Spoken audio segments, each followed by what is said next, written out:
एक दिन गौतम बुद्ध अपने शिष्यों के साथ एकदम शांत बैठे हुए थे।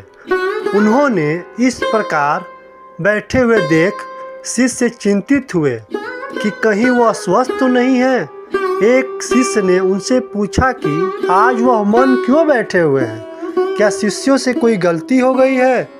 इसी बीच एक अन्य शिष्य से पूछा कि क्या वह अस्वस्थ है, पर बुद्ध मौन रहे। तभी कुछ दूर खड़ा व्यक्ति जोर से चिल्लाया, आज मुझे सभा में बैठने की अनुमति क्यों नहीं दी गई।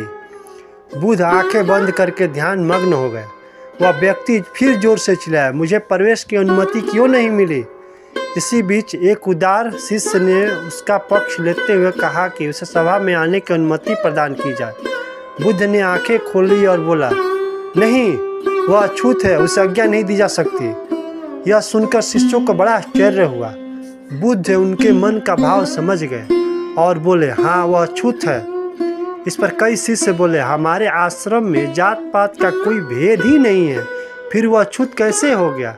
तब बुद्ध ने समझाया, आज वह क्रोधित होकर आया है। क्रोध से जीवन की एकाग्रता भंग होती है। क्रोधी व्यक्ति प्रायः मानसिक हिंसा कर बैठता है। इसीलिए जब तक क्रोध में रहता है तब तक अछूत रहता है।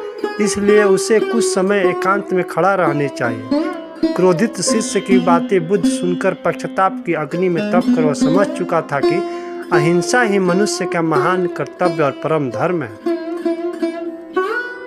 वह बुद्ध के चरणों में गिर पड़ा और कभी क्रोध न करने का प्रण लिया। दोस्तों, इस कहानी से हमें यही शिक्षा मिलती है कि आशा यह है कि क्रोध के कारण व्यक्ति अनर्थ कर बैठता है और पश्चाताप उसे बाद में होता है, जिसका कोई लाभ नहीं मिलता। इसलिए हमें क्रोध नहीं करना चाहिए।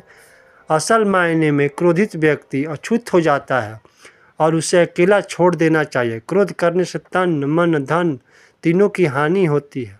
क्रोध से ज़्यादा हानिकारक कोई और वस्तु नहीं है। दोस्तों, ये